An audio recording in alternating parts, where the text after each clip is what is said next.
자, 선생님들 반갑습니다. 설보현입니다. 와! 네, 우리 선생님들 오늘 정말 수고 많이 하셨습니다. 오늘 직강에 나와서 실제 모고를 치신 선생님들께서는 정말 수고 많이 하셨고, 우리 인강 선생님들께서도 정말 시간 맞춰서 풀고 지금 이 영상을 보시는 것이길 바랍니다. 오늘 모고는 사실상 그냥 개념을 묻고 쓰는 문제들은 선생님이 이미 충분히 잘 하셨을 것이기 때문에 최근의 경향성에 맞춰서 선생님들이 정말 사고를 유연하게 하시면서 이 안에서의 조건들을 잘 찾아내고 그런 관점에서 푸실 수 있는 문제들로 준비를 해봤습니다. 제가 사전에 선생님들에게 좀 여쭤봤을 때 상당히 좀 어렵고 힘들었다라고 해주셔서 저는 기분이 좋습니다. 하하하하. 예, 자, 오늘 좀 시험을 생각보다 못 봤다고 생각하시고 속상하실 수도 있습니다. 속상해하지 마세요. 제가 항상 모의고사는 어떤 관점에서 봐야 된다고 말씀드렸죠? 네, 형성적인 관점입니다. 형성적인 관점 뭐냐면 지금 내가 어떤 부분을 놓치고 있는지, 어떤 부분을 메꾸면 되는지, 어떻게 해서 내 부분들을 채워가면 되는지를 진단하고 그 부분들을 개선하도록 노력하시게 되면 선생님들 오늘 이 시험 보시고 앞으로 90, 11월 모고를 다 쓰시는 선생님들께서는 다 초고득점으로 교육학 버퍼를 받아서 다 합격합니다. 진짜예요. 그러니까 여기에서 낙담하시거나 막 속상해 하시거나 하실 필요가 없습니다. 아시겠죠? 예, 그리고 우리가 이제 시험을 지금 공개보고 마지막인데 2, 3, 4, 6, 7, 8 이렇게 해서 쭉 봐왔어요. 어떤 때 뭐 잘 보실 수도 있고 이게 있을 수도 있는데 이게 성적이 떨어지고 내가 공부한 게 의미 없어지고 이런 거 절대 아닙니다. 예, 계속 선생님들이 다각적으로 여러 부분들을 챙겨보시고 생각하지 못했던 포인트를 찾아내는 그런 연습을 시키려고 저도 나름대로 굉장히 고생하고 생각을 해가면서 만든 것들이기 때문에 선생님들이 이런 연습을 해보시는 게 굉장히 소중한 것이고 이거 안 하고 들어가서 해서 모고는 계속 잘 봤는데 늘 말씀드리는 것처럼 시험을 계속 1년 내내 잘 보던 교육학 모고를 시험날 망치고 온다. 그걸 택하실 거예요? 계속 불모고를 봐서 계속 데인 다음에 딱 시험날 편하게 보고 나오시는 거. 이걸 택하실 거예요. 당신의 선택은? 네, 선생님들 불모고 보고 마지막에 다 합격하고 옵니다. 그러니까 절대 낙담하지 마시고 남은 2주를 열심히 채우셔서 90, 11월을 채워보도록 하겠습니다. 아시겠죠? 너무너무 수고 많이 하셨습니다. 일단 시험 보신 거 너무 수고하셨습니다.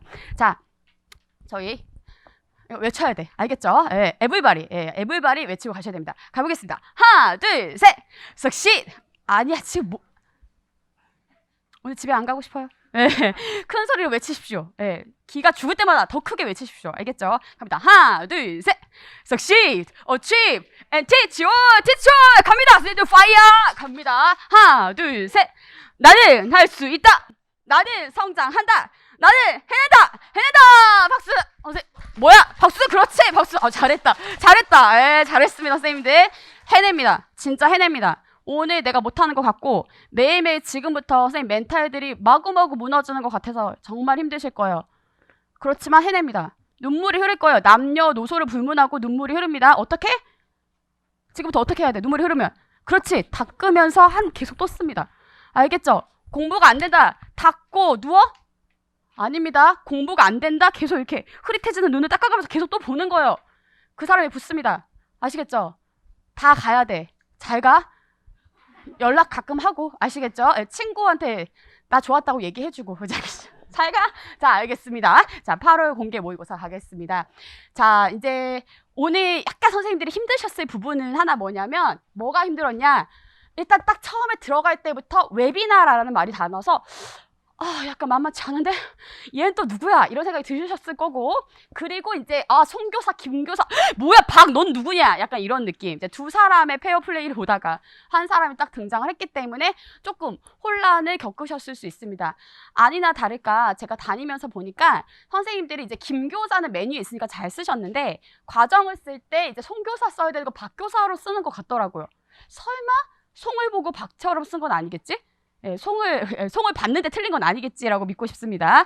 자, 그렇게 이제 그 선생님들 잘 찾아가는 게 좀 중요했던 부분입니다. 자, 대주제부터 살펴볼게요. 자, 근데 이게 또 하나는 지금 제가 대화식으로 되었고 기존에 두 사람의 대화가 보통 있었는데 세 사람이 와서 조금 힘드셨을 수 있는데 선생님이 시험 보러 가셨을 때 형식이 예년과 같다라는 보장은 없어요. 그렇지만 항상 패턴은 비슷합니다. 뭐냐면 4개의 과목이 나오고 4개의 과목에 대한 문제가 밑에 나오고 그 각각이 페어하게 이렇게 짝을 이루어서 보실 수 있게 나온다. 그리고 과정 문제에 대한 지문이 방법으로 넘어오지 않고 방법 문제에 대한 지문이 평가로 넘어오지 않으므로 사실상 독립적인 구간들이 붙어 있는 거예요. 아시겠죠? 예, 그러한 방식으로 생각하시면서 푸시면 문제는 없습니다. 어떤 형태로 나와도. 그리고 제가 생각할 때 개인적으로 약간 이렇게 표에 정리되어 있는 방식으로 나오는 것보다 이렇게 대화문이나 줄글로 나오는 게 선생님들에게 좀 부담이 더 있어요. 왜 그럴까요? 네, 더 많은 텍스트가 들어있기 때문에 독해력을 요구합니다. 그래서 약간 오독하거나 선생님들이 꽂히는 단어를 마음대로 꽂혀서 쓰실 가능성이 좀 있어요. 예, 그리고 아까 선생님이 저한테 조건을 숨겨놨다고 했는데 저는 숨긴 적이 없습니다. 여기 아주 그냥 대놓고 써놨어. 선생님들이 보지 않았어. 예, 괜찮습니다. 나중에 잘 보입니다. 네, 자, 이제 그렇습니다. 일단 보시면 다음은 땡땡 교육청이 주관한 웨비나에서 교사들이 나눈 대화 내용이다 라고 나왔습니다. 자, 이제 웨비나 문제가 제가 언젠가 교육 방법 지옥에서 문제로 낼 수도 있는데 일단 한번 선생님께 소개를 드렸습니다. 요즘 자주 나오고 교육지원청 등에서도 쓰고 있는 방법입니다. 웨비나 뭘까요? 웹으로 하는 세미나입니다. 웹으로 하는 세미나, 웹 플러스 세미나가 합친 웨비나가 되겠고요. 이제 작년 문제 같은 경우는 학교 내에서 교사가 특강을 하고 이제 연수하는 방식의 이제 문제가 나왔잖아요. 이제는 그게 이제 학교 안에서의 교사 간의 협력이었는데 제 생각에 이 문제의 확장판으로 나오게 되면 학교 간의 협력, 학교 간의 협력으로 나올 가능성도 저는 충분히 있다고 봅니다. 고려하고 있을 거예요. 나오든 안 나오든 간에 고려의 대상입니다. 지난 모고에서 봤었던 공동교육과정이라든지 이 공동교육과정의 이제 확장판 혹은 이것을 하나의 방안으로 생각하고 있는 공동교육과정 왜 나온 거예요? 지금 제 말에서? 고교학점제요. 고교학점제 운영하는 하나의 방안으로서의 공동교육과정이 있습니다. 혹시 지금 이것을 알아듣지 못하시는 선생님들은 오늘 돌아가셔서 다시 한번 확인해 보시기 바랍니다. 공동교육과정. 이 운영을 한다고 했을 때는 이제 학교 안에 교사 간의 협력만으로는 안 됩니다. 교사 간의 협력이 중요한 것은 맞습니다. 근데 이것의 확장이 이루어져서 학교 간의 교사들의 협력도 필요해진 상황이 된 것이죠. 그런데 이제 물리적인 한계들이 있을 경우에 혹은 감염병의 상황 때문에는 웹을 기반으로 한 세미나들이 이루어질 수 있는 거죠. 그래서 웨비나고요. 자, 그리고 이제 제가 교육청을 넣을까 교육지원청을 넣을까 좀 고민했습니다. 교육청과 교육지원청은 어떻게 차이가 있을까요? 교육청은 광역시도를 통해서 있는 것이고 그 밑에 산하에 경기도에 있는 수원시 교육지원청 이런 식으로 시를 달고 있어요. 교육지원청이 있습니다. 혹시 나왔을 때 선생님들이 착각하지 마시라고 얘기를 드립니다. 됐죠? 자, 그래서 자율성과 주체성을 통한 교육의 내실화라는 주제로 과정, 방법, 평가, 행정을 구성 요소로 해서 문제가 나왔습니다. 자, 그리고 신자유주의 같은 경우는 사실 어떻게 생각하면 철학 파트로 나올 수도 있고요. 또 행정으로 나와도 무방하고요. 사회로 나올 수도 있습니다. 그래서 이제 왔다 갔다 할 수 있는 개념들이 있기 때문에 그렇다 그냥 그렇게 생각하고 넘어가시면 되겠어요. 자, 첫 번째 김교사와 선교사가 언급한 교육과정 편성 운영의 주체에 따른 이 개발의 장점과 단점 한 가지를 함께 제시. 일단 제가 이번 모고에서는 선생님들에게 약간 빡빡하게 시간을 쓰시지만 그거 안에서 그 소화하는 연습을 해드리려고 조건들을 많이 냈습니다. 그러니까 이미 한 단락을 쓰는 데 있어서 요구하는 내용들이 굉장히 많이 있어요. 작년부터 바뀌게 된 경향이죠. 단순하게 명칭, 개념, 특징, 장단점을 묻는 것은 사실 좀 넘어간 것 같아요. 그것에 한 발짝 더 나가서 페어를 찍어가면서 할 수 있는 거, 그리고 그 다음에 다양한 방안들을 조건에 맞춰서 고민하고 쓰는 답들을 요구하죠. 지금 그런 연습을 하고 있다고 보시면 됩니다. 자, 이 세부적인 것을 보시기 전에 일단 대주제 한번 보겠습니다. 오늘 자율성과 주체성을 통한 교육의 내실화라고 나왔는데 정부가 바뀌면서 많은 또 다양한 교육과 관련된 정책들이 나오고 있죠. 그래서 새 정부 과제 이렇게 해서 최근에 나왔던 캐치프레이즈가 뭐냐면 국민과 함께 만드는 교육, 자율 속에서 성장하는 인재라고 얘기를 합니다. 자율이라는 키워드를 내놨어요. 내놓았어요. 물론 언제 국민이랑 어떻게 함께하고 있는지는 잘 모르겠어요. 그렇지만은 이런 말 하지 말아야 되는데 참을 수가 없네요. 자, 아무튼 간에 자율 속에 성장하는 인재, 자율성. 제가 선생님들 굉장히 여러 번 강조했던 게 있어요. 지금 교육 정책의 방향성이 있다. 어디로 흐른다? 정책이 어디로 흘러? 그렇지. 어디로? 그렇죠. 지읒으로 흐른다고 얘기를 했어요. 이거 그냥 제가 웃기라고 지어놓은 말이 절대 아닙니다. 물론 쓰고 보니까 좀 웃기기도 한데 되게 이거 진짜 정통하는 말입니다. 자율성과 네, 주체성을 얘기하고 있습니다. 그래서 이 주체성이라는 부분이 에이전시라는 단어들로 설명이 되고, 이 에이전시 주체성이라는 것이 행위 주체성에 누구누구의 주체성을 얘기하느냐? 교사와 학생 모두의 주체성을 얘기합니다. 주도적인 역할을 할 수 있다는 얘기죠. 주도적인 역할을 할 수 있고, 그리고 이렇게 교사나 학생에게 계속 주체성을 부여하면 되게 다양한 자율적인 형태의 선택들을 할 수 있도록 도와주는 그런 흐름이 나타나게 되는 것이죠.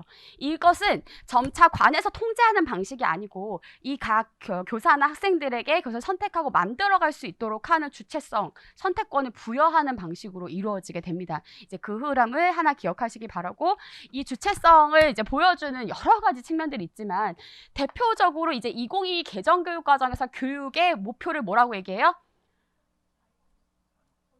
포용성과 창의성을 갖춘 주도적인 사람입니다. 주도적인 사람.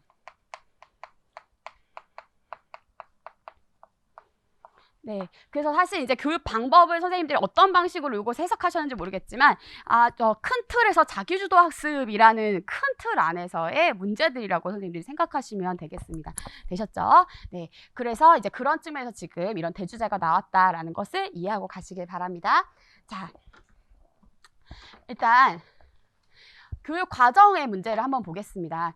자, 그래서 지금 선생님들께 제가 이렇게 쭉 다니면서 보면 이제 선생님들이 시간이 부족하다고 생각을 하니까 앞에 있는 부분에다가 밑에 하단에다 이렇게 작게 이렇게 잘라 쓰시는 경우들도 있어요. 근데 모르겠어요. 저는 약간 조심스럽긴 한 게 최근에 묻는 것들이 하도 많아지다 보니까 선생님들이 밑에다 약간 산발적으로 이렇게 대충 이렇게 개요를 양옆으로 막 사서 하시면 되게 중요한 것들을 좀 놓치실 수가 있습니다. 근데 이제 많이 지금 숙련된 선생님들은 바로 딱 과정 첫 문제 여기를 보시고 과정, 방법, 평가, 행정 여기서부터 딱 시작을 해요. 자, 그래서 이렇게 딱 시작을 합니다. 그쵸? 그다음에 과정 안에서 이렇게 딱 두 개를 시작을 합니다.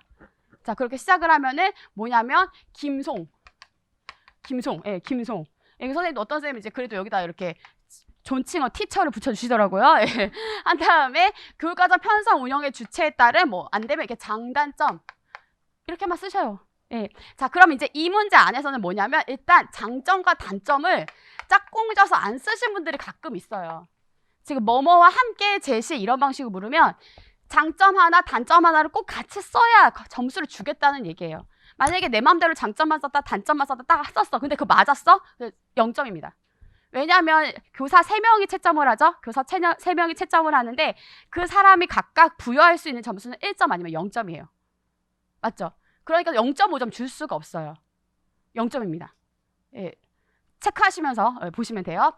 자, 근데 두려워하지 마세요. 이거 연습하고 나면 무조건 잘하게 되니까 형성적인 관점에서 봅니다. 자, 그 다음에 박교사가 사용하고자 하는 모형의 단점. 자, 그럼 박교사 모형입니다. 이거 이제 뭔지 이따가 찾아볼게요. 자, 단점 한 가지를 플러스 뭐랑 써야 돼? 극복 방안입니다. 역시 단점만 쓰고 극복 방안을 안 썼다든지 극복 방안만 썼다든지 단점을 안 썼다 그럼 다 이것도 0점입니다. 그러니까 선생님들 약간 칼같이 채점하세요. 예, 그리고 나중에 제가 참석 스터디 같은 거 해라 뭐 이런 얘기를 드리는데 설명하지 마세요. 내가 왜 이거를 이렇게 썼냐면 이런 얘기는 필요가 없습니다. 예, 필요가 없고 상대편이 내 거에 점수를 주지 않았다고 해서 억울해하거나 화내시면 안 돼요. 알겠죠? 그냥 우리는 말로 설명하는 게 아니고 글로 얘기하는 거예요. 글에 그냥 그게 다 담겨 있어야 됩니다. 그쵸? 자, 그 다음에 박교사가 교육과정을 개발함에 있어서 처음으로 수행할 수 있는 구체적인 활동입니다.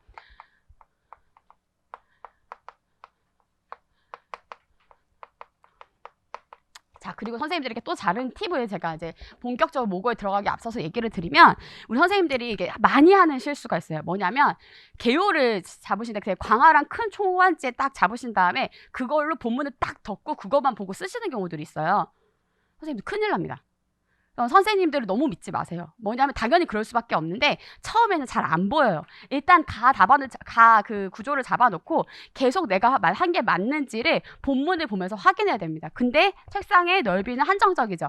그래서 선생님 초안지 접으셔도 되거든요. 딱 받으면 초안지를 빼셔가지고 접어서 약간 이렇게 작은 수첩 크기로 만드셔가지고 그 안에 적으시고 그거랑 계속 확인을 하시면서 적으셔야 돼요. 알겠죠? 계속 지문을 봐야 됩니다. 지문에 모든 것이 담겨 있어요. 선생님들이 시험장에 들어가기 전까지는 머릿속에 모든 걸 다 집어넣지만 그 다음에 딱 시험지를 받는 순간에는 어떻게 하셔야 되냐면 선생님들의 어떤 편견을 다 뒤로 넣고 오로지 전적으로 지문에 의거해서 하나씩 선생님들의 지식을 꺼내내서 쓰셔야 돼요. 안 그러면 선생님의 자의적으로 그 내용을 해석하고 묻는 것을 놓칩니다. 지금 선생님들이 이 정도 공부해서 들어가시는 선생님들은 몰라서 틀리는 건 사실 거의 없어요. 그리고 인고생이 인고를 본다고 하면서 교육학 논술을 몰라서 틀린다. 진짜 뭐 예를 들어 진짜 듣도 보도 못한 어떤 누군가를 끄집어내서 문제가 된다면 모르지만 일반적으로 공부를 해서 들어갔고 우리가 일반적으로 알 법한 내용이 나왔는데 몰라서 틀리는 거 사실 좀 창피한 거예요.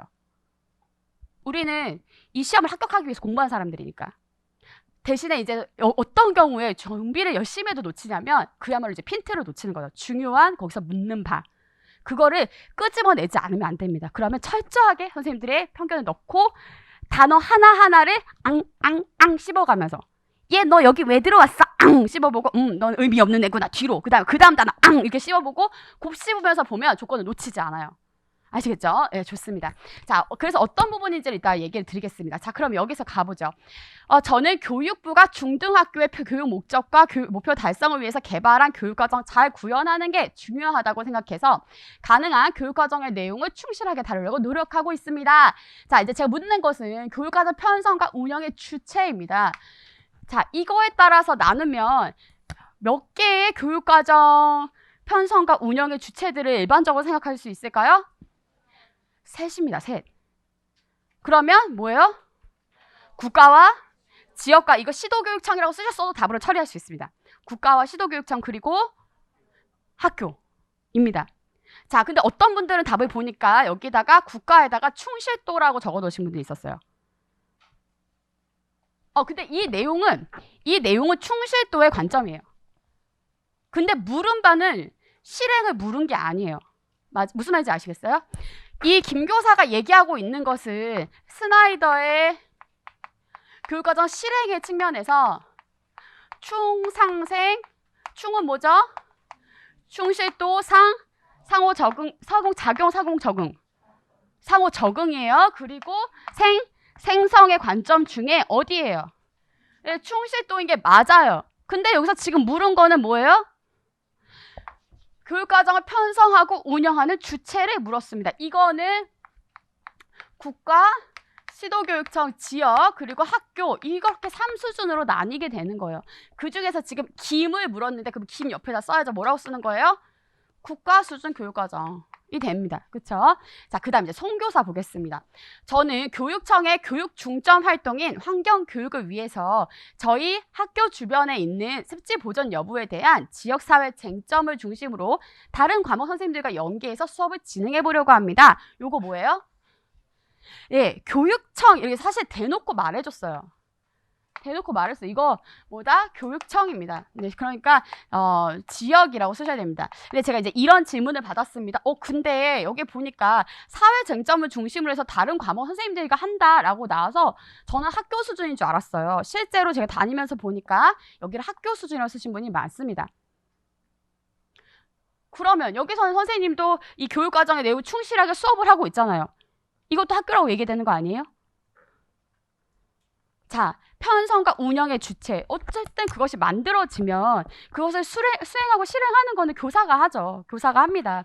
그렇지만 그것을 누가 편성하고 운영하고자 하는 그 주체가 어디 있느냐고 하면 여기에 이제 공지된 이름입니다. 그리고 이것은 사실은 작년에 나왔던 초등 논술 문제를 제가 이렇게 약간 오마주한 그런 예시입니다. 예, 그래서 여기에 따라서는 이제 교육부, 그러니까 그 국가 수준, 여기는 이제 지역 수준이라고 쓰시는 게 맞습니다. 그렇죠? 그래서 이것을 장단점, 여기 이렇게 하고 나면 여기가 국가, 여기 지역 이렇게 하시면서 답을 쓰시면 되겠죠. 자, 그 다음 그러나 국가나 지역 수준에서 개발된 교육과정을 적용하는 것에서 벗어나 교육과정의 자율성을 강화하는 것이 필요하다고 생각합니다. 이러한 관점에서 학생 선택형 교육과정을 구현하기 위해서 타바의 교육과정 개발 모형을 활용해 보려고 합니다. 그러니까 지금 여기서 이제 나왔던 박교사가 사용하고자 하는 모형의 단점, 박교사 딱 찾으시는 거예요. 일단 이 모형은 뭐예요? 그러니까 이제 되게 기본적인 내용인 것 같지만 저희가 수능 볼 때 영어 과목을 보면 이 지칭어가 가르치는 것을 이런 거 물어보잖아요. 그거 찾기를 잘 하셔야 됩니다. 이 지칭어가 뭘 가르치고 있는지. 그럼 여기서 말하는 사용하고자 하는 모형은 일단은 타바라는 것은 알았죠. 이거를 대놓고 여기에 줄 수도 있지만 이렇게 여기에 묻어놓을 수도 있습니다. 이거 찾아야 되죠. 그렇죠? 이거 되게 쉬웠죠. 여기 찾는 거 쉬웠어요. 그 다음에 이것을 활용해 보려고 합니다. 그래서 이거의 단점은 이제 이 모형이 단점을 지니고 있지는 하지만 그렇지만 이거를 보완하면 충분히 사용할 만한 가치가 있다고 봅니다. 얘기했어요. 그래서 그 단점에 대한 보완 방안을 짝꿍으로 적으셔야 되는 거죠. 짝꿍으로. 자, 그 다음에 박교사가 교육과정 개발하면서 처음으로 수행할 수 있는 구체적인 활동 한 가지를 딱 요구 진단까지만 적으신 분들이 되게 많이 있었습니다. 그리고 요구 분석이라고 적으신 분도 꽤 많이 계시는 걸 봤습니다. 여기는 뭐 분석이라고 적으셔도 답이 될 수도 있지만 진단이라고 명시되어 있기 때문에 요구 진단이라고 쓰셔야 됩니다. 요구 분석은 어디에 나왔어요? 선생님들이 싫어하는 딕앤캐리에 나왔습니다. 네, 딕앤캐리에서 뭐라고 얘기를 합니까? 슈드비, 학습자가 달성하고자 하는 목표에서 이제 지금의 현재 상태를 간의 괴리, 격차를 요구라고 한다라고 해서 그걸 분석한다고 얘기합니다. 여기는 요구를 진단하는 거예요. 아이들이 원하는 바가 뭔지 그 요구를 진단한다는 거예요. 선생님들. 그리고 여기 내용을 다시 살펴보시면 이 구체적인 활동이라고 적었을 때 그냥 그 단계의 명칭을 딱 적으시는 선생님들이 생각보다 굉장히 많이 계셨습니다. 우리가 작년 시험을 거쳤는데도 불구하고 그냥 그렇게 적으시면 안 됩니다. 딕앤캐리에서 사용하는 전략 구체적인 거 2개 적으라고 했는데 딕앤캐리의 그 절차 명칭을 갑자기 막 2개 적고 나오시는 분들 나 딕앤캐리 외웠어. 청킹 따길 잘했지. 막 이러면서 나오시는 분들 안 됐죠. 다 점수 처리가 안 됐어요. 여기서 묻는 건 여기 보세요. 이 모형에 따라서 교육 과정을 개발할 때 첫 단계를 수행하기 위해 사용할 수 있는 방안 제가 약간 본문을 더 고쳤죠. 여기서 보시면 첫 단계를 수행하기 위한 방안이라고 물어봤고 이때 수행할 수 있는 구체적인 활동이라고 물어봤습니다. 자, 첫 단계 이게 뭐야? 이게 요구 진단이야. 이 요구 진단을 하기 위해서 할 수 있는 방안이에요. 첫 단계를 묻는 게 아니고 요구 진단을 묻는 게 아니고 요거를 하려면 뭘 해야 돼를 묻는 거예요. 여기 요구 진단, 요구 분석까지만 쓰신 분들 너무 많이 계십니다. 뭐 요구 진단으로 썼던 분석으로 썼던 그것만 썼으면 틀려요. 그래서 요구 진단을 어떻게 할 거야를 물어봐야 돼요. 어떻게 할 거야? 그런데 이제 선생님 이렇게도 쓰신 분들이 계십니다. 요구 진단은 학생들의 흥미와 적성과 그것을 살펴보는 것이다. 그거 어떻게 하냐고 구체적인 방안을 물었잖아요. 살펴보는 것이다 하면 이제 거기서는 답을 주는 사람도 있겠지만 안 주는 사람들이 많을 수 있습니다. 선생님이 조금 한 걸음 더 나가면 1점 받을 것을 운 좋으면 0.33, 안 그러면 0점 받는다는 거죠. 구체적인 방안을 적어라 이제 얘기를 드렸습니다. 자, 선생님들 이제 제가 여기서 말했던 학생 선택형 교육과정 이거 뭘까요? 사실은 이거 고교학점제를 얘기하고 있습니다. 네, 고교학점제를 얘기하고 있는 부분이고 거기에서 이제 고교학점제에 이미 이제 주요 일반적인 과목에 대해서는 커리큘럼이 다 나와 있고 교과서도 다 존재하지만 그렇지 않은 애들이 정말 원해서 만들어지는 그런 커리큘럼 같은 경우에는 교사가 자발적으로 스스로 만들어야 되는 그런 부분들이 존재하게 되는 것이죠. 이제 그런 것들은 이제 타바의 이제 교육 과정을 우리가 생각해 보면서 할 수 있기 때문에 들어간 부분이라고 생각하시면 될 것 같아요. 자, 그 세부 사항을 좀 보면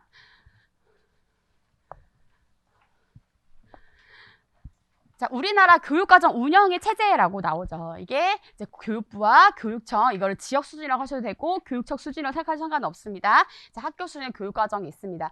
우리가 학교 수준의 교육과정을 개발한다고 했을 때는 지금까지는 무조건 국가의 교육과정을 수정 보완하고 있는 시도교육청의 교육과정을 수정 보완하는 것이 학교의 교육과정이에요. 그러니까 학교의 교육과정 얘네들을 다 모아놓은 것이지 여기서 아예 새로 독립적으로 뭔가를 만드는 것은 지금까지는 아니었습니다. 그쵸? 제가 지금까지는 아니었습니다. 이거 얘기를 하냐면 큰 틀에서는 우리가 주도적이고 창의적이고 포용성을 갖춘 주도적인 사람을 키우는 방식으로 가지만 이제는 정말 그 커리큘럼에 없었던 새로운 부분들도 아이들의 요구에 따라서 만들어질 수 있는 여지가 있어서 이제 그런 말씀을 드리는 것이고 그래 무조건 큰 틀은 국가 수준 교육과정 내에서 운영되는 것입니다. 그쵸? 네. 그 정도를 이해해 주시고 이것들은 서로 간에 상호작용하고 있다.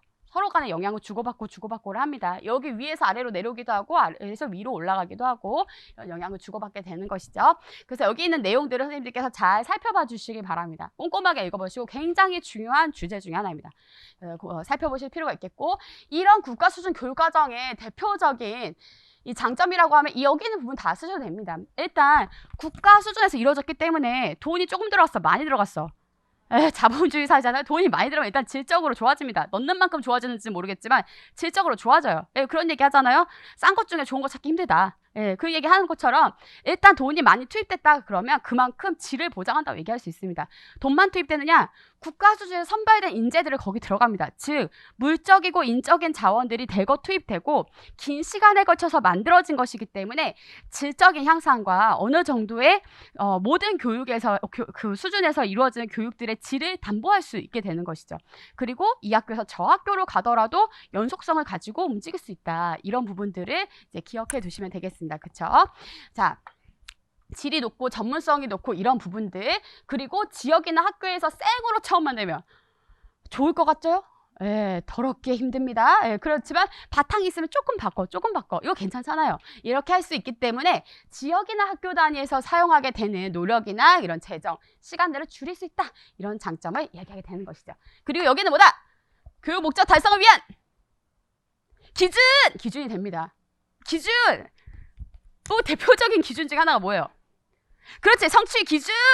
선생님들이 교육과정을 재구성하거나 뭔가 수업을 계획하고 만들 때에도 내 마음대로 자율적인 교사요, 마음대로 만들라. 보통 이렇게는 안 된다는 거예요.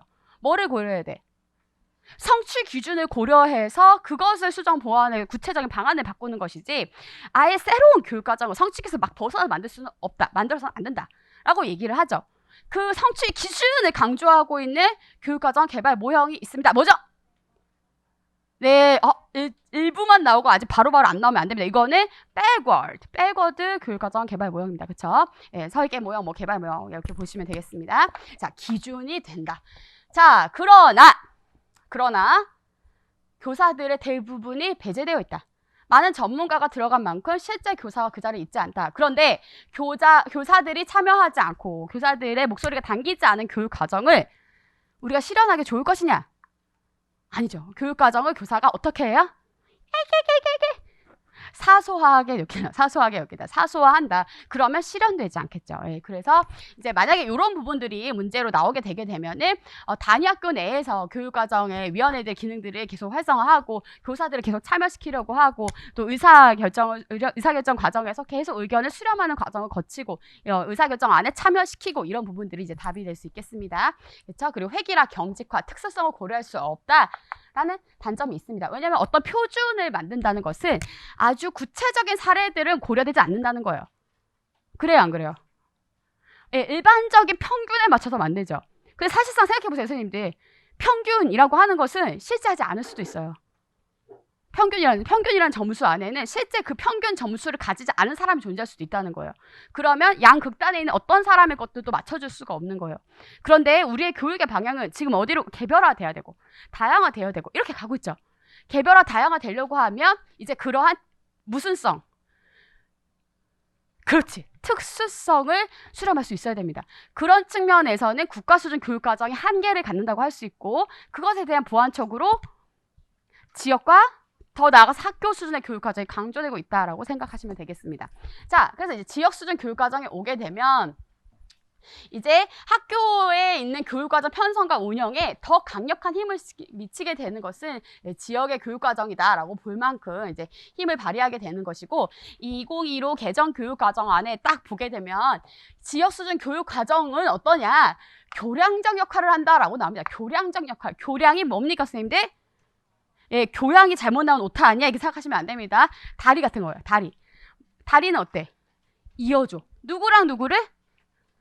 그렇죠. 예, 국가 수준과 학교 수준의 교육 과정을 자연스럽게 이어주는 그러한 네, 역할을 한다라는 것이죠. 그래서 지역의 특수성이나 교육의 실태 등의 여러 가지 요구 등을 잘 반영할 수 있다. 요거 쓰셔도 장점이 됩니다. 또 그렇기 때문에 지역 이러한 이 모든 것들, 예, 이러한 것들이 결국은 다 통칭하는 말로 보면 예, 그 지역의 특수성이라고 얘기할 수 있겠죠. 그렇게 다양한 교육 과정이 만들어질 수 있고 교사들의 참여를 유도할 수 있고, 그렇죠. 왜냐하면 국대가 되는 게 쉽겠어요? 시대표가 되는 게 쉽겠어요? 예, 그나마 시대표도 쉽진 않지만 국대보다는 좀 낫잖아. 예, 그만큼 이제 교사들이 참여할 수 있는 여지가 더 많아진다라는 것이죠. 그러나 역시 국가는 많은 인재와 물리적인 것들이 투입이 되지만 시도교육청 차원에서는 그에 비하면 적을 수밖에 없습니다. 그래서 이제 질이 낮은 교육과정이 개발될 수 있다는 부분들이 있고, 그런데 어떤 지역은 이미 그 사람들이 다 국가 수준 교육과정 개발하러 가는 사람들이 이 시도에 다 존재해. 그쵸? 그런 시도가 있을 수도 있고, 어떤 시도는 한 번도 가본 적 없는 사람들로만 가득 차 있는 시도가 있을 수도 있겠죠. 지역 간 격차가 발생할 수 있습니다. 네, 그런 이제 한계들이 있다. 이 정도 알아두시면 되겠고, 그 부분 내용 써주시면 되겠습니다. 자, 그 다음 넘어가죠. 자, 이 부분이 교사가 중심이 되어서 교사가 교육과정을 만드는 부분과 이제 연결해서 보실 수 있습니다. 한문교사였던 나는 한문2 공동교육과정을 개설하게 됐다. 처음엔 고교학점제도 공동교육과정 운영도 막막했지만 지역의 동료 교사 4명과 함께 수업을 설계 운영했다. 한문 번역이나 손수 저작물 만들기 등을 한시 수업, 한문과 지리 융합의 택리지 수업, 고사성어, 연극 수업 등 각자의 전문성을 살려서 수업했고, 참여 6개 학생들도 정말 좋았다. 이런 소감을 주었다. 또 다른 하나의 학교를 운영하는 느낌이 든다. 요거 이제 무슨 거냐면, 이전에 이제 고교학교, 고교학점제, 연구학교, 이제 선도학교 이런 데에서 했었던 이제 사례가 이제 나오게 된 겁니다. 그러면 없었던 그런 교육 과정을 만들어서 같이 운영하는 그러한 형태로 나타나게 되는 것이죠. 그래서 교사들이 자기들의 어떤 다양한 특수성을 발휘해 자신의 역량들을 발휘해서 교육 과정을 개발하고 했던 그런 사례들을 보여주고 있습니다. 자, 우리가 이제 저번 모고에서 공동 교육 과정을 다뤘는데, 이 공동 교육 과정을 선생님들이 많은 분들이 공동이라는 이름 때문에 국가 수준 교육 과정과 헷갈리셨습니다. 근데 공동교육과정은 그 시도, 그 지역사회의 특수성을 발휘하고 있는 그런 교육과정으로 보통 운영이 되고, 왜냐하면 시도교육청 관할로 운영이 돼요. 보통. 네, 그러고 또 어떤 특징이 있느냐, 사람들이 지역을 이동해도 연속적으로 계속적인 교육과정을 받을 수 있다. 혹은 지역 간이나 학생들의 성취도에 따른 불평등을 해소할 수 있다. 이렇게 답을 쓰셨는데 오히려 그거를 심화시키는 방식이 될 수 있습니다. 왜냐하면 공동교육과정의 운영의 질이라든지 그거에 투입될 수 있는 인적 물적 자원들이 시도교육청과의 차이가 많이 날 수 있기 때문에 그렇습니다. 자, 그리고 공동교육과정은 한 개인의 학생들이 듣고 싶은 게 한 학교 내에서는 별로 없어. 왜 다른 거 듣고 싶은데 이거 똑같은 교육과정 예를 들어 한문2를 원하는 애들이 이 한 학교에는 한 명밖에 없다는 거예요. 근데 이 인근의 학교들을 보니까 그래도 한 10명 돼. 10명 되면 운영이 되는 거죠. 그래서 그 아이들을 위해서 그 학교들의 아이들을 다 모아서 어떤 한 거점 학교가 그것을 맡아서 이제 가르치게 되는 거예요. 오케이? 그래서 공동으로 학교가 한 교육과정을 운영한다라고 얘기하는 거죠. 이제 고교학점제가 완전히 정착되고 완전히 사용되게 되면 지금의 같은 계획 안에서, 그러면 옆에 있는 애들이랑 나는 아예 다른 커리큘럼을 들을 수 있고, 그리고 애들이 원래는 한 교실에 다 같이 있어야 되잖아요. 얘가 우리 학교에 없을 수도 있어. 네, 우리 학교 애지만 다른 학교 가서 듣고 있을 수도 있기 때문에 굉장히 자율적이죠. 네, 그렇다라고 생각하시면 되겠습니다. 자, 그래서 이제 요거는 이러한 사례들을 가지고 우리 타바랑 이제 연결을 해봤습니다. 자, 그래서 우리 타바 절차들을 사실 외웠었는데 해볼까요? 요목, 내선조, 학선조, 평균 해서 나오게 되는 것이 이제 시범 단원이 나오게 돼가지고 그것부터 이제 세 단원 정착해서 확산까지 쫙 간다. 근데 이게 지금 만드는 게 뭘 개발하는 거예요? 타바가 단원을 하나 만드는 겁니다. 그래서 우리 타바의 단원 개발 모형이라고 얘기하기도 하고, 이걸 누가 만들어? 교사가 만들어. 그래서 교사 중심 개발 모형이라고 얘기하기도 하고, 교사는 어떤 존재야? 교육과정에서 풀뿌리 같은 존재예요. 풀뿌리 같은 존재. 그래서 풀뿌리 개발 모형이라고도 얘기합니다.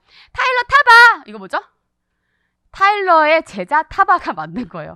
예, 그래서 타일러의 모형을 어느 정도 이제 수정 보완하고 있다라고 보실 수가 있겠죠.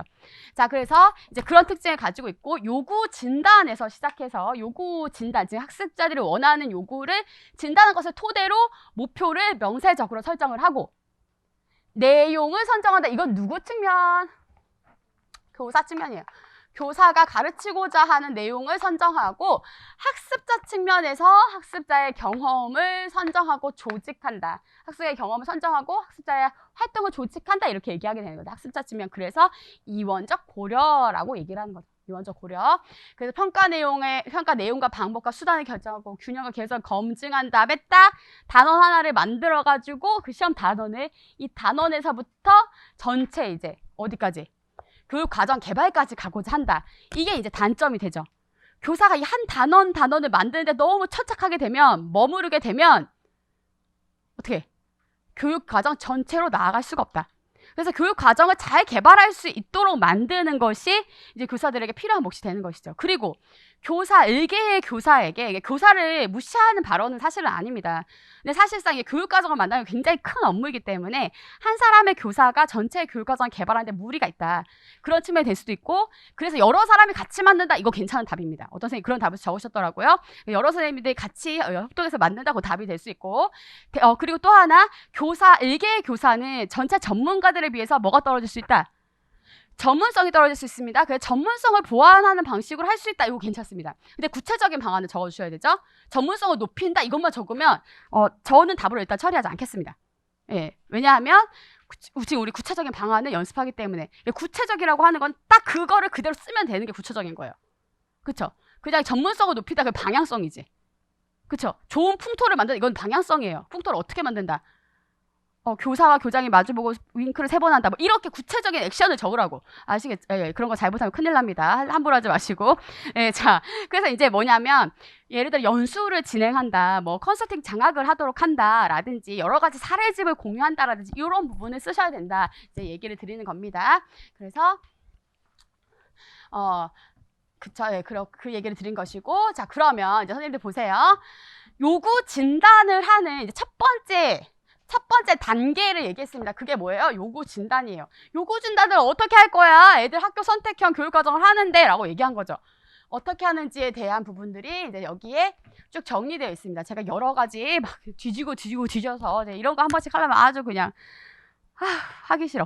자, 아무튼 선생님들 공부하기 싫죠? 그래도 하는 겁니다. 예, 저도 이렇게 계속 그냥 하고 있어요. 자, 구체적인 방안. 그래서 이제 기본적으로는요, 애들에게 수요 조사를 하고 수강 신청을 반복해서 받는다. 요 답이 사실은 지금 상황에서 실제로 하고 있는 답이에요.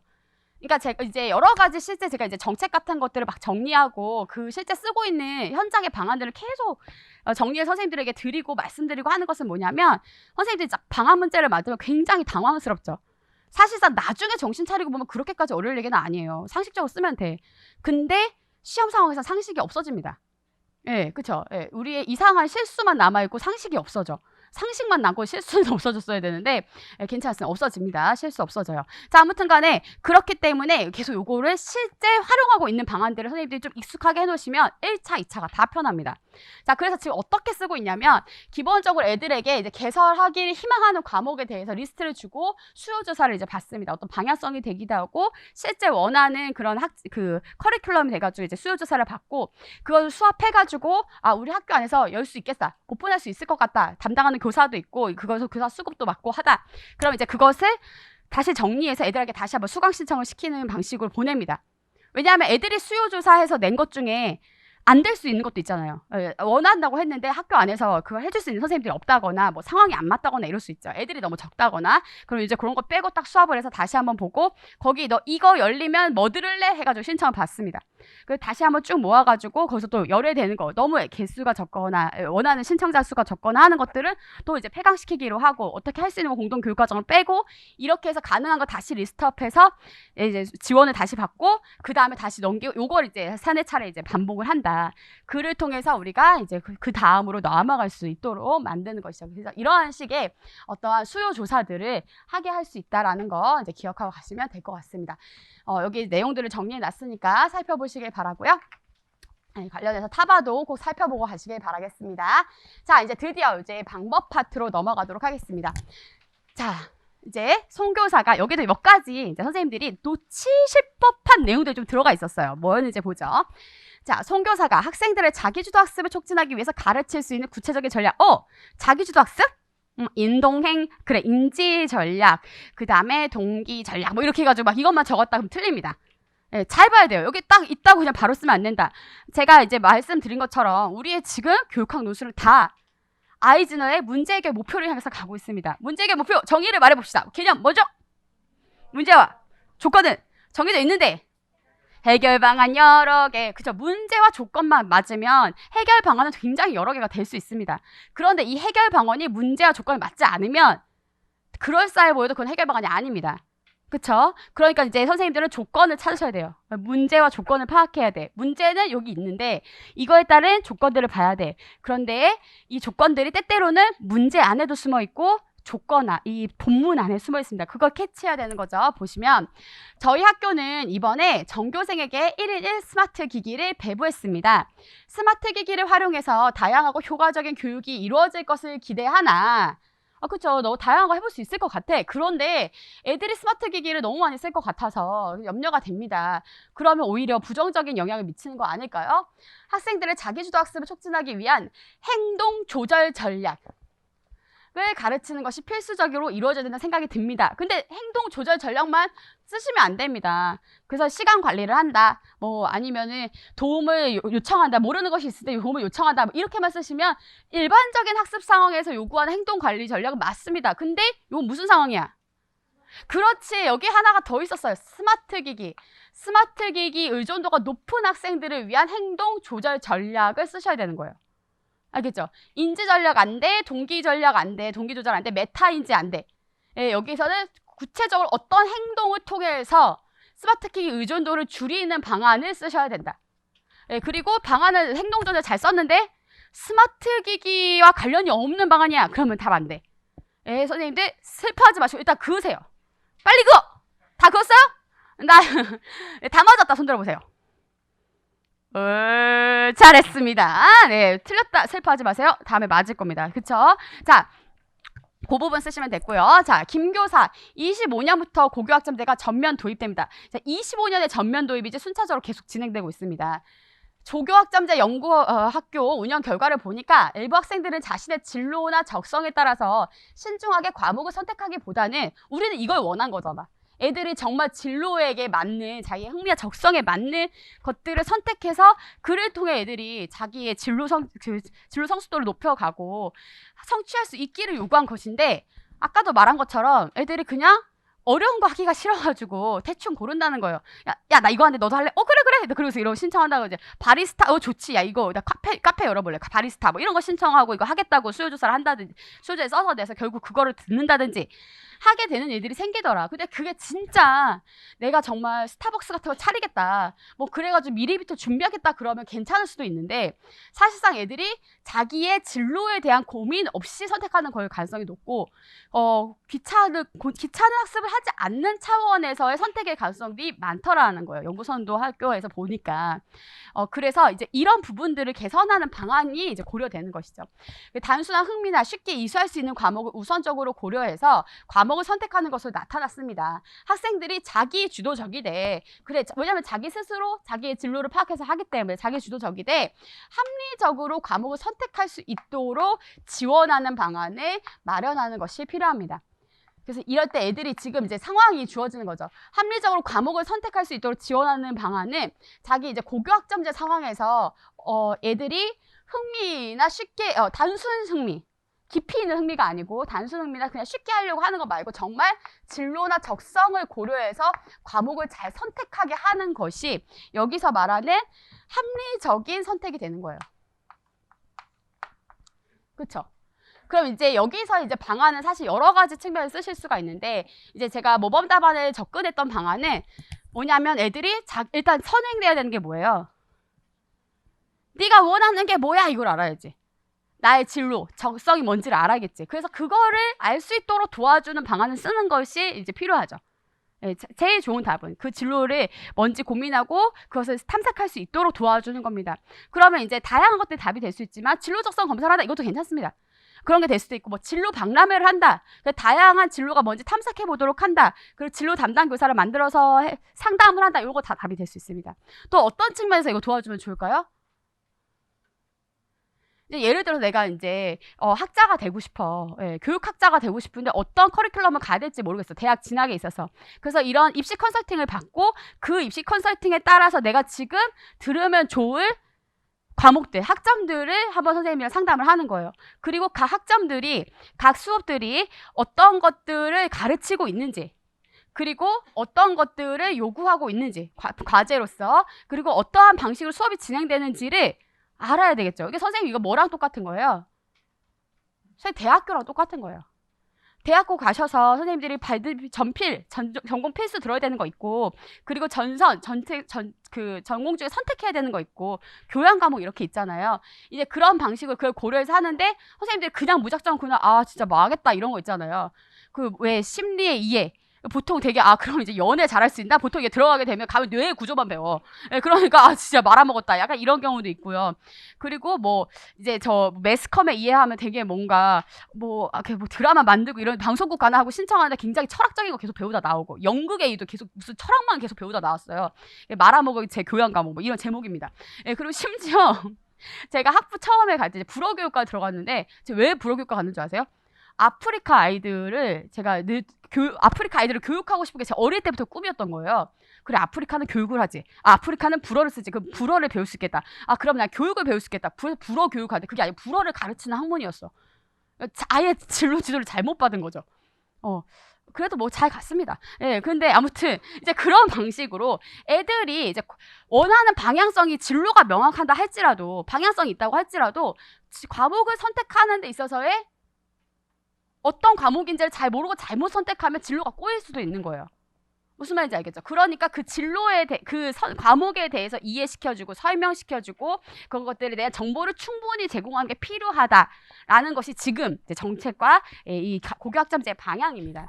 예, 그래서 이제 그런 부분들을 적어주셨으면 되겠습니다.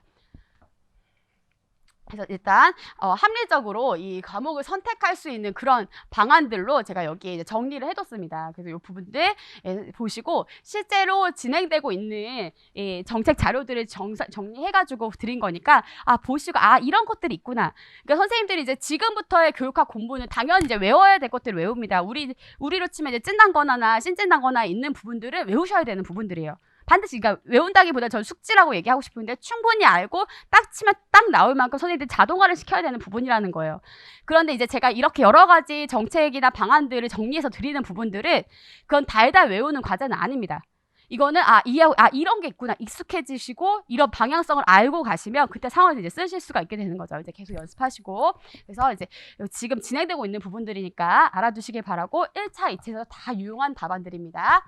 되셨죠? 네. 자, 그 다음에 이제 아까 말한 것처럼 노을즈 파트에서 1 스마트 기기라는 상황 속에서의 행동 조절 전략을 쓰시면 되는 부분이었고요. 예, 그런 부분들을 이제 구체적 여기 측면에서 보게 되면, 이거 제가 지우려고 했는데 지워지지가 않아가지고. 자, 행동 통제, 시간 관리, 도움 추구, 물리적 환경 추구라는 측면에서 정말 그 행동 조절을 써주시면 되고, 일단 이럴 때 동일한 주제를 물어보는, 이렇게 동일한 내용들을 물어보는 전략 2가지를 지금 계속 묻고 있잖아요. 그러면 여기서의 선생님들이 기억하실 점은 뭐예요? 첫째와 둘째가 구분되게. 누가 봐도 구분되게. 그러려면 어떻게 하셔야 되냐면 어떤 기준점을 가지시는 거예요. 제가 이제 아까 진로지도 측면에서 합리적인 선택을 하는 파트로 보면, 이제 저 같은 경우는 답안을 어떻게 나눴냐면, 진로에 대해서 알게 하는 파트 하나, 그걸로 1번을 구성하고, 그리고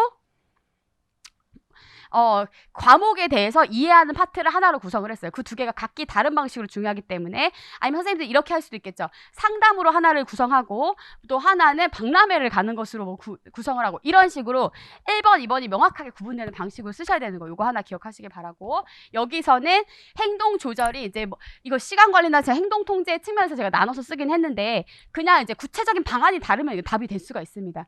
구체적인 방안. 그런데 이게 행동인지 아닌지는 실제 액션을 가르쳐 주는지 아닌지로 구분할 수 있어요. 오케이? 뭐 예를 들어서 이걸 하는 거예요. 스마트 기기를 사용하는 것은 아이들 학업 성취를 낮출 수 있다는 것을 말해준다. 이거는 행동 조절이 아니에요. 행동 조절 전략이 아닙니다. 그건 행동 조절 전략이라고 보기가 어려워. 아니면 하루에 20분 하고 쓰지 않기. 이거는 좀 이상하지만 그건 행동 조절 전략이에요. 20분 하고 쓰지 않기. 그래서 뭐 예를 들면 쓰지 않기 바구니에 넣어서 스마트폰을 보관한다. 뭐 이런 거. 이거 진짜 그냥 하는 액션이잖아요. 그리고 자발성에 근거해가지고 아침에 여기다 두고 일일이 거두면 이거 인권 침해라고 하니까 여기다 두고 스스로 여기다 두고 가게 한다라든지 뭐 이런 거 있잖아요.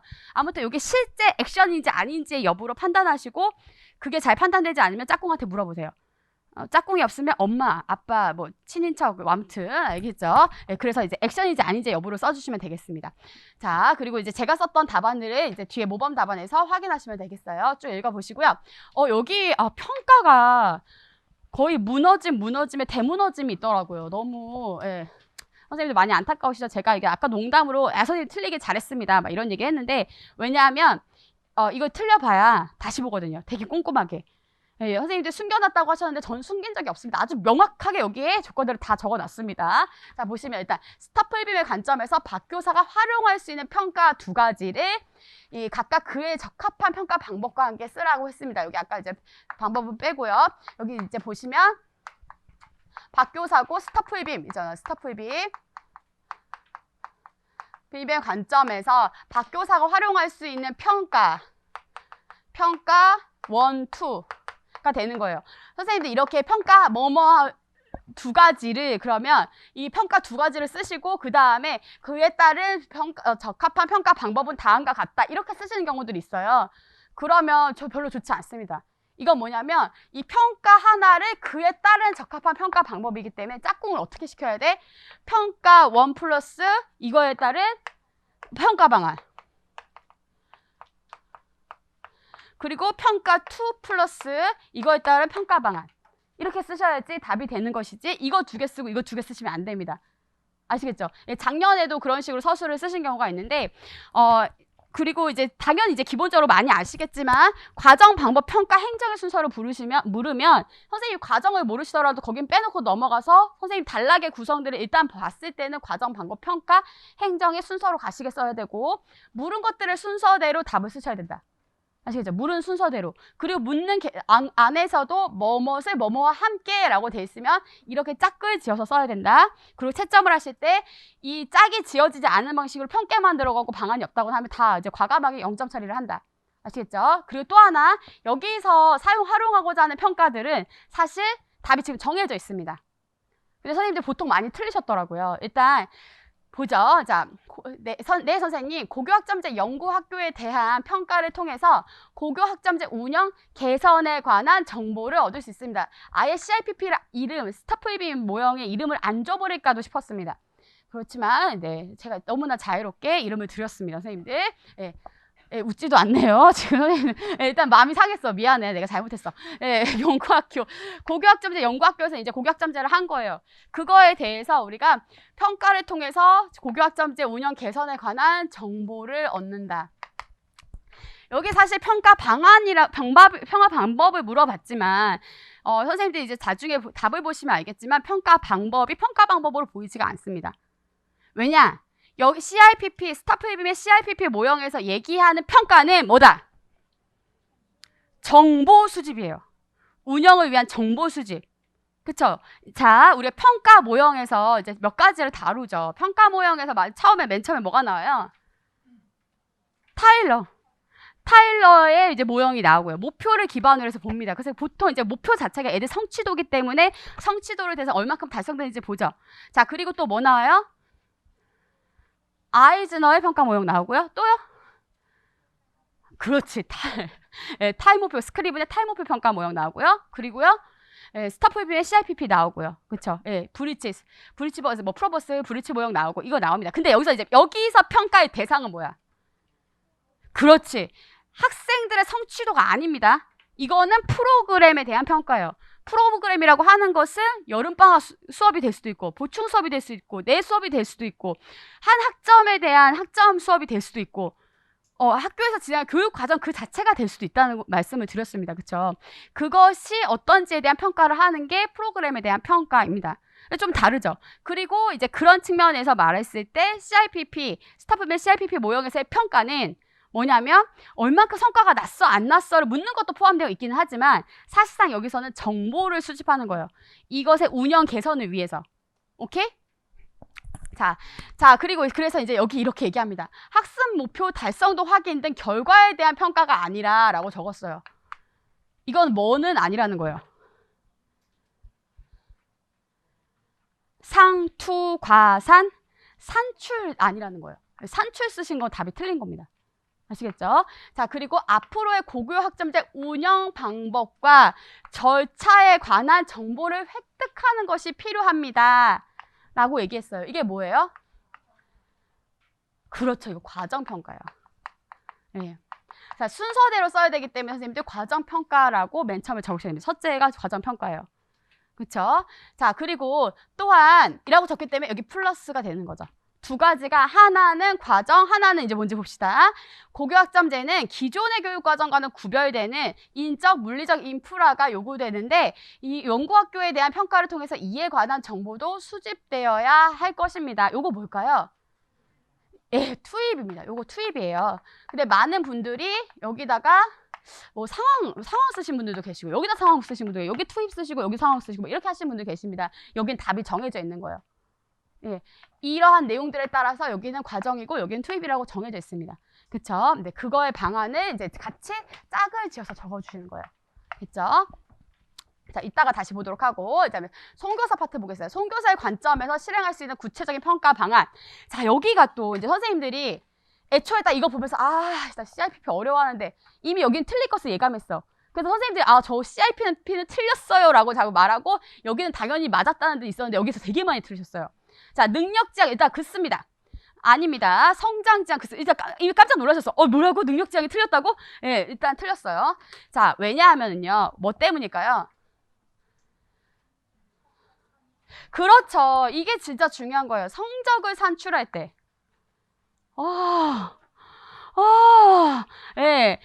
요거 성적을 산출 나한테 숨겨놨다고 했잖아. 내가 어디 숨겨서 여기 써있잖아. 성적을 산출할 때 제가 분명히 말했습니다. 한 단어를 꽝꽝 씹어가면서 보라고. 제가 진짜 일개한 사람이 며칠을 투자해서 만드는 모고에도 이 정도로 단어 하나하나를 신경 써서 내는데 선생님들의 논술은 어떻겠어요? 교수님들이 띡띡 산출이 이렇게 선발이 됐다고 해야 되나 착출이 됐다고 해야 되나 해서 몇 날 며칠을 갖춰서 계속 그것만 보고 앉았어. 고치고 또 고치고 하기 때문에 결국 거기에는 정말 정수 같은 것들만 남아 있습니다. 여기 혹시 정수 이름이 정수시면 계세요? 네, 시험 잘 보실 거예요. 정수니까. 자, 아무튼 무슨 소리야. 자, 아무튼 그게 뭐냐면 단어 하나하나도 절대 허풀을 넣지 않는다는 거예요. 예, 저는 그것을 알기 때문에 굉장히 노력을 하지만 그럼에도 불구하고 그 퀄리티를 따라가기 정말 쉽지 않은 일입니다. 그렇잖아. 진짜 국가 수준에서 인재가 선발이 돼가지고 몇 날 며칠 같이 시간과 돈을 받아가면서 그것만 하나 만드는데 그러니까 선생님들 꼭 단어를 곱씹어서 보셔야 됩니다. 아시겠죠? 그럼 이제 보세요. 고교학점제는 상대적 서열화가 아닌 여기 진짜 각종 조건들이 다 들어있습니다. 상대적 서열화가 아닌 이거는 금방 보셨겠죠? 그래 여기를 상대평가를 쓰시면 안 되는 거죠. 상대평가 쓰시면 안 되고 뭐 석차를 낸다 쓰셔도 안 되는 거예요. 네, 석차 이런 거 쓰시면 안 되고 학생 개개인의 성장에 초점을 두니까 선생님들이 딱 나 이거 알지. 성장지향 평가 향상 점수 내고 막 이런 식으로 점수 쓰시는 분들 되게 많으실 거예요. 근데 제가 왜 성장지향 평가가 안 된다고 하느냐? 왜 안 된다고 해요? 그렇지. 이거를 총괄평가의 상황에서 성장지향만을 토대로 점수를 내면 안 되죠. 그래서 20점에서 60점이 이렇게 40점이 올랐어. 근데 95점 받던 데가 100점을 맞았어. 그런데 40점 올랐다고 걔한테 점수를 더 줘봐야 되잖아요. 그러면 우리가 성장지향 평가나 능력지향 평가나 여기 자기평가 쓰신 분들도 계실 거예요. 자기평가 안 됩니다. 자기평가나 뜨끔하시고 동료평가 안 됩니다.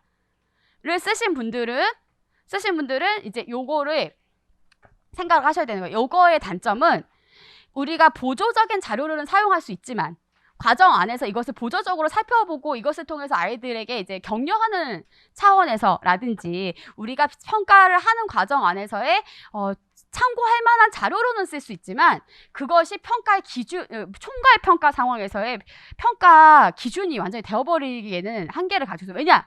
공정성 이슈가 발생하기 때문에. 공정성 이슈가 발생하잖아요. 그렇죠? 자기 평가는 자기가 나 신난다고 점수 잘 주고 성적 준다고 하는데 다 만점 줄 거 아니에요. 그렇죠?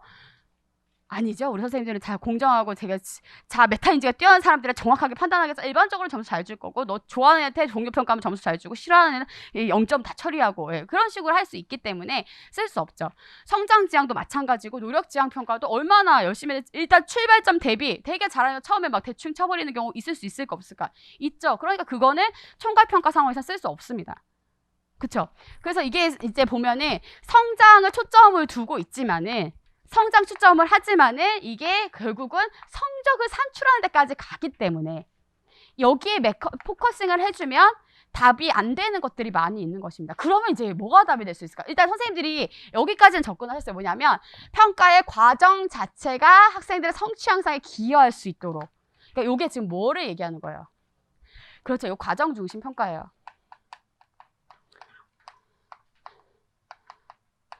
자, 근데 이제 제가 과정 중심 평가 이것이 없으면 과정 중심 평가가 아닙니다 라고 얘기를 한 적 있습니다. 이게 뭐죠?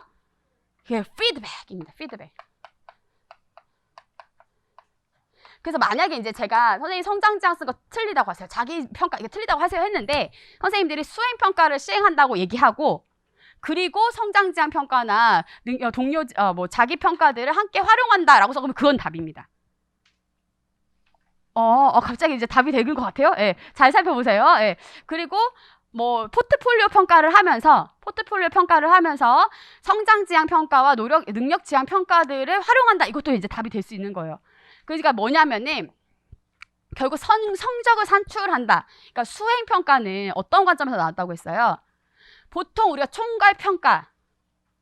그럼 이제 하나 더 얘기할게요. 그리고 답이 안 되는 건 하나 더 있어요. 뭐냐면 형성 평가가 안 됩니다. 왜냐면 형성평가는 뭐예요? 너무 슬퍼하지 마. 예, 형성평가는 수업 중에 진행하는 평가예요. 근데 이게 성적을 산출한다. 그럼 언제 해야 돼? 마지막에 이제 총괄의 평가를 하는 거예요. 총괄의 평가를 하되 이 총괄 평가가 이제 성장을 촉진하는 방향으로 이루어져야 된다라고 하기 때문에 총괄적인 관점에서 성장을 촉진하려면 피드백이 이루어지는 방식으로 답을 써주시면 되는 것이죠. 네, 거기에 주목하는 방법으로 써주시면 되겠고 그러면 이제 총괄 평가를 일반적으로 뭐를 통해서 했어요? 지필평가로 했죠. 야, 근데 우리는 지금 명제적인 지식만 키우는 게 아니고 실제로 할 수 있는 그 역량을 쟤는 무슨 지식이 중요하다고 얘기하는 거야. 지금 방법적 지식, 지금 그래서 방법적 지식을 통해서 지금 강조하고 있는 게 뭐야? 역량을 강조하고 있기 때문에 실제 그 수행을 할 수 있느냐 없느냐를 보자. 그래서 수행평가가 중요해졌다고 얘기 드렸잖아요. 그래서 과정중심 평가의 구현 방안 중에 하나 대표적으로 뭐가 있는 거예요? 수행평가가 있는 거예요. 수행평가는 점수를 냅니다. 지필 점수 몇 점에다가 수행평가 점수 몇 점 이렇게 점수를 냅니다. 맞죠? 그 점수를 내는 평가가 수행평가가 되는 거예요. 하지만 그 점수를 낼 때 실제 그 수행을 보겠다 하니까 이제 수행평가 답이 될 수 있는데 그런데 이제 만약 선생님들이 첫째 수행평가를 실시한다까지만 적으면 답이 안 됩니다. 왜냐하면 그 수행평가 자체가 실제로 애들의 성취 향상에 기여하는지는 잘 몰라. 그러니까 요거를 같이 써줘야 됩니다. 모범 답안을 참고하시면 이따가 거기에 대해서 애들 과정을 관찰하고 피드백을 준다. 이거 굳이 써주는 겁니다. 너 다 알겠지? 수행평가 교사가 채점하는 이 정도는 알겠지? 수행평가 이렇게 하고 그냥 나오시면 안 돼요. 친절하게 정말 아무도 모르는 똥멍청이를 가르쳐준다는 생각으로 거기다 다 하나씩 써주셔야 돼요. 아시겠죠? 그리고 포트폴리오 평가 답이 됩니다. 수행평가의 진행 방법 중에 하나이긴 하지만 그래도 구별돼서 적을 수 있기 때문에 포트폴리오 평가를 한다. 그리고 역시나 여기도 과정을 관찰해서 피드백을 주고 한다. 이런 부분들을 쓰시면 되고 근데 두 개를 구분대라고 쓰고 했으니까 약간 찜찜할 수 있죠. 약간 어떻게 보면 포트폴리오도 수행평가 중에 일환인데 이게 쓰실 수 있으니까 그럼 여기에다가 피드백을 준다라고 얘기하자면 그걸 좀 바꿔서 써. 뭐라고? 조언을 준다. 어때? 괜찮잖아. 조언을 준다. 그래서 제가 이제 그런 식으로 만들어진 답안이 모범 답안에 있으니까 확인하시기 바랍니다. 아시겠죠? 네. 아시겠죠? 예. 여기가 생각보다 지금 평가에서 잘하시는 선생님들이 제가 작년에 막 거의 만점 20점 맞으신 분들 19점대 맞으신 선생님들 알아서 이게 쭉 확인을 했는데 여기가 되게 많이 틀리셨어요. 평가가. 이 부분은 선생님들이 틀렸다고 해서 내가 막 못하는 건 아니다 이렇게 생각하시고 중요한 그러니까 항상 생각하세요. 어떤 한 단어도 막 써 있는 건 없다. 특히 실전에서 꼭 곱씹어 보시기 바랍니다. 선생님들이 여기 문제를 어렵다고 생각하지 않으셨을 거예요. 특히 여기 풀 때. 쉽게 내가 알고 있는 성장 쓰면서 딱 썼을 테지만 분명히 그렇게 내는 문제는 없습니다. 아시겠죠? 자, 그 다음, 그래서 여기 살펴보시면 되겠고요. 그래서 이제 평가 방법할 때, 투입 평가를 묻고, 여기서 이제 투입이 어떤 것이 들어가지, 이거 두 번째 답이었습니다. 두 번째 답. 그러면, 실제 앞에서 프로그램이 진행된 거니까 그 프로그램을 잘 조사해 보는 거. 이거 모범적인 프로그램이라 보고 그것을 잘 조사해 봐서 살펴보는 거. 관련되는 문헌을 본다. 이런 건 이제 다 답이 될 수 있는 거죠. 어떤 투입이 들어가는지를 확인할 수 있으니까. 그리고 몇 가지 궁금증이 있으면 전문가에게 상담해 볼 수도 있겠죠. 뭐 더 넣으면 돼요? 뭐가 필요해요? 뭐 이런 거 물어볼 수 있고. 자, 과정평가를 한다고 했을 때는 설문조사. 보통 지금 설문조사를 얘기합니다. 그래서 학생들 한번 선도학교에서 돌려봤잖아요. 야, 만족도 조사. 뭐가 더 필요하면 좋겠어? 어떤 부분이 싫었어? 어떻게 하면 더 좋아질 것 같아? 물어보는 거예요. 학부모 한테도 물어보고 실제 그 했던 교원들에게도 물어보고 보통 이제 이렇게 보도자료 같은 게 나가고 할 때는 다 좋은 말만 써있죠. 실제 좋기만 하겠어요? 예, 뭐가 부족하다는 게 딱 눈에 보일 텐데 이제 그런 부분들을 이제 살펴보고 그 결과에 대해서 토의하고 이제 개선 방안들을 찾아볼 수 있겠다 이제 얘기할 수 있는 거죠. 자, 좋습니다. 그런 측면을 보시면 되겠고 선생님들 답안지 잘 확인해 보시기 바랍니다. 자, 제가 그래서 여기 여러 가지 어떤 부분이 답이 될 수 있고 어떤 부분이 답이 될 수 없는지를 적어놨습니다. 자, 아까 상대 서열이 안 된다, 서열을 재지 않는다라고 했기 때문에 선생님들이 중거지향 평가 쓰신 분들이 계실 수도 있는데 이제 그렇다고 할지라도 그 다음에 이거 중거지향 평가만 쓰면 답이 되지 않고 이 안에서 어떤 조언과 피드백 이런 내용들이 같이 들어갈 수 있도록 답을 적어주시는 게 필요하겠다 얘기를 드렸습니다. 이런 문제 나올 수 있을 것 같지 않아요? 예, 그치? 예. 저는 이런 식의 문제가 나올 수 있을 것 같아요. 뻔히 다 아는 것 같지만 그러니까 평가는 보세요. 선생님들이 어렵게 느끼고 되게 많은 것 같지만 진짜 정신 차리고 보면 평가는 낼 게 몇 개 없어요. 그래서 제가 이제 평가가 어떤 식으로 나올 거라고 얘기를 드렸냐면 이게 작년이 시발점이었어요. 하이브리드가 이루어져서 나오는 거예요.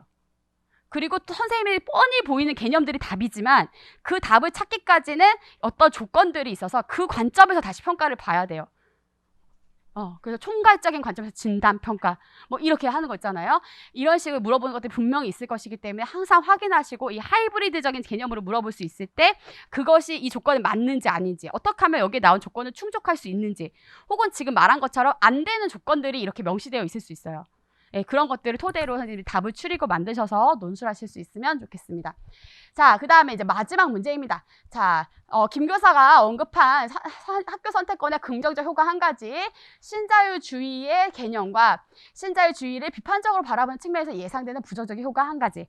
자, 제가 이제 사실 요 비슷한 맥락을 저희 이제 7, 8월에서 행정 파트 모고를 다루면서 요거 뭐라고 물어봤나요? 자유로운 사립고. 뭐라고 물어봤어요? 제가 분명히 복습을 하라고 말씀드렸을 텐데. 자, 지금 여기 딱 나왔잖아요. 뭐예요? 학교 선택권. 누가 선택해? 예, 고객이 선택하는 거예요. 고객이. 예, 근데 선생님들 그거 아세요? 국제학교를 가려면 진짜 겁나 빡세요. 국제학교를 가려면 이제 국제학교 들어가기 쉬운 건 유치원 애들이 들어가면 쉽습니다. 근데 생각해봐. 유치원부터 연에 막 1억, 5천에서 1억씩의 학비를 내고 쭉 다니려면 되게 이제 가성비를 생각하지 않는 집에서만 보낼 수 있을 거잖아요. 이제 가성비를 생각할수록 고등학교에 가깝게 보내겠죠. 박 터지는 거예요. 한 명, 두 명을 뽑으니까 그 입시학원이 따로 있어. 역시 한국 사교육의 세계는 무궁무진합니다, 여러분. 예. 그러니까 그 말은 뭐냐면 학교도 들어간 학생을 뽑는 거예요. 싹싹 싹싹 이거 뭐죠? 싹싹 싹싹 칼슨. 예, 칼을 씁니다. 칼슨. 자, 칼슨의 관점에서 우리가 어떻게 나눌 수 있어요? 두 가지의 축이 있죠. 뭐예요? 예, 이거 자체가 이제 사실은 선택이라는 것이었어요. 선택이란 관점으로 글씨가 참. 예, 선택이라는 관점으로 누가 선택할 수 있어요? 고객이 선택할 수 있고, 그리고 누가? 네, 조직이 선택할 수 있어. 제가 그래서 선택이라는 것을 칼이라고 생각해서 칼슨에 이렇게 생각하라고 말씀을 드렸죠. 자, 고객도 선택하고 조직도 선택해. 이거 무슨 조직이에요? 예, 야생 조직입니다. 자, 고객도 선택 못하고 조직도 선택 못해요. 뭐예요? 뭐요? 뭐라고요? 예, 온상 조직 혹은 사육 조직입니다. 이 측면에서 제가 냈었어요. 그죠? 예, 사실상 조금 맥락만 바뀌고 같은 맥락의 선생님들 생각하실 수가 있습니다. 여기서는 선택권이라는 관점에서 보시는 거였죠.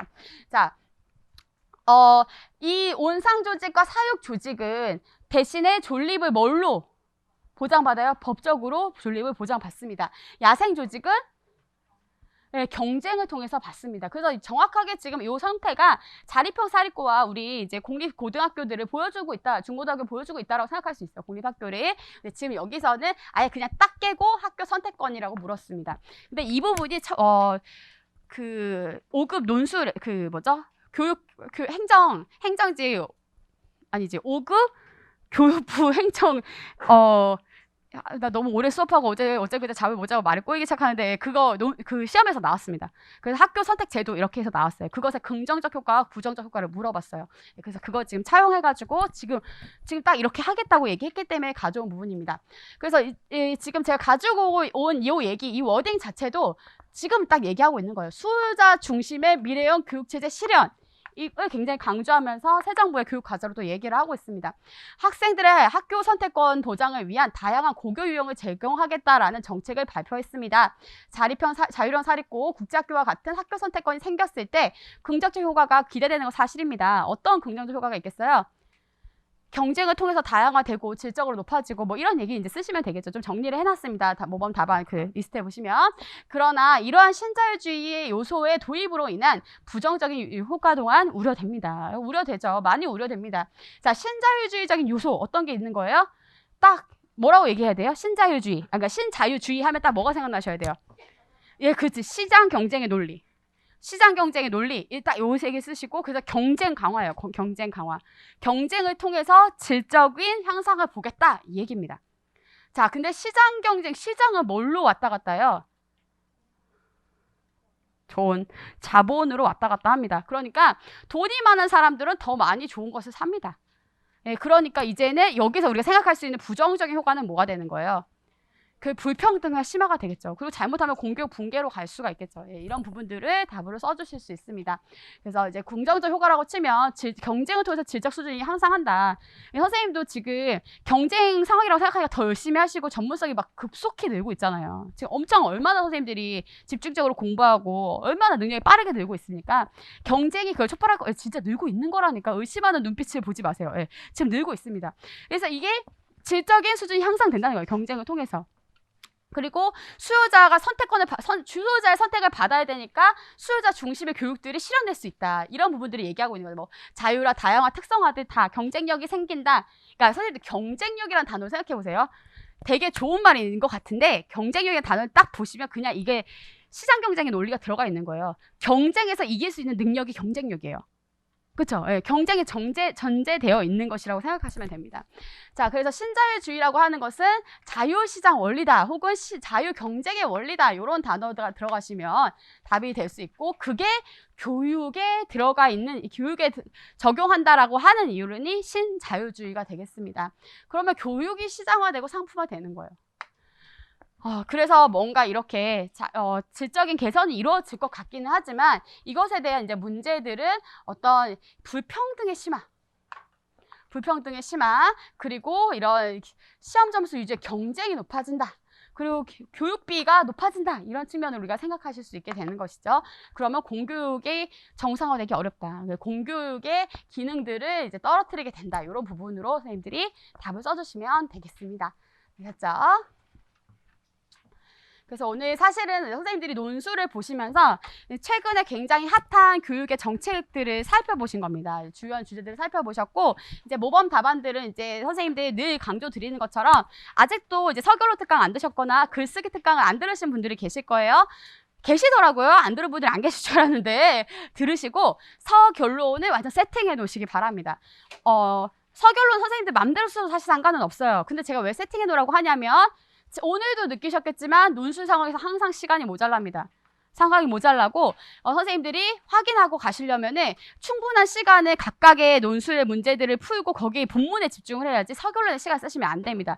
서결론은 아주 자동화해서 1분 컷을 하셔야 돼요. 1분 컷. 1분 컷 하기 위해서 서론과 결론을 세팅해놓고 딱 대주제랑 묻는 부분만 바꿔 끼는 거 연습해 놓으시고 전체 글에서도 대주제랑 연결 부분들 딱 글로 세팅해 놓으시고 돌려 쓰세요. 괜찮습니다. 그리고 마지막 문장, 첫 문장 항상 대주제랑 연결하시고 마지막 문장에서 논하는 것은 경문단으로 해라. 이제 얘기 드렸죠. 경문단 정도로 세팅해 놓으시면 되겠습니다. 그리고 이제 그 내용들은 지금 선생님들이 여기 꼭 한 번씩 읽어보세요. 물론 저는 조금 풍성하게 여러 선생님들이 어느 하나의 답을 쓰실 수 있도록 좀 예시를 제공해 더 많이 쓴 내용들입니다. 근데 딱 개수 맞춰서 한 개 한 개 이렇게 써주시면 되고 이 중에 내용들을 선생님들이 학습하셔서 쓰시면 되겠습니다. 그리고 구체적인 어떤 전략을 가르쳐 줄지 이런 부분도 있잖아요. 다시 한번 여기서 확인하시길 바라겠습니다. 되셨죠? 네, 선생님들 지금 이렇게 해서 오늘 저희가 사실은 이 자율성과 주체성이라는 측면에서 굉장히 최근 이슈가 되고 있는 고교학점제라든지 스마트 기기 보급이라든지 그리고 이제 고교 다양화의 측면에서의 여러 가지 이슈들을 살펴봤습니다. 이 모든 이슈들은 1차에도 2차에도 충분히 거론될 수 있는 굉장히 중요한 과업들이고 여기 있는 단어들이나 여기 지금 정리되어 있는 내용들은 아주 중요하게 많이 거론되고 있는 정책 보고서들이나 연구 보고서들을 제가 정리해서 가져온 것들이기 때문에 그냥 틈나는 대로 확인하시고 살펴보시길 바라겠습니다. 오늘 모의고사가 생각만큼 쉽지 않으셨다 할지라도 절대 낙담하시면 안 되고 말씀드렸죠. 지금 우리 형성적인 관점에서 계속 성장하고 있음을 믿으시고 절대 의심하지 마세요. 네, 이거 모고 치기 전과 모고 치고 난 다음은 완전히 다릅니다. 선생님들 질적으로 다른 사람들 성장했어요. 그 사실을 믿으시고 계속해서 선생님들의 공부 시간을 채우셔서 조금 더 많이 향상된 모습으로 9월에 뵙겠습니다. 선생님 정말 수고 많이 하셨습니다. 감사합니다. 잠깐! 첨삭 말씀드리도록 하겠습니다. 네, 첨삭. 수, 목, 금요일 밤, 자정 아니고 밤 11시 30분까지 한글 문서로 타자 쳐서 올려주셔야 됩니다. 네, 사진 찍어서 올리는 거 노노노 한글 타자로 써서 주시고 파일명에 선생님들 이름 그리고 내용 안에도 나 누구다 이렇게 해서 올려주시면 다 첨삭을 해서 올려드리도록 하겠습니다. 업로드가 안 되면 댓글로 업로드 해주시면 되고 저도 댓글로 피드백을 드립니다. 아시겠죠 선생님들? 네 모두 화이팅입니다. 감사합니다. 바이바이.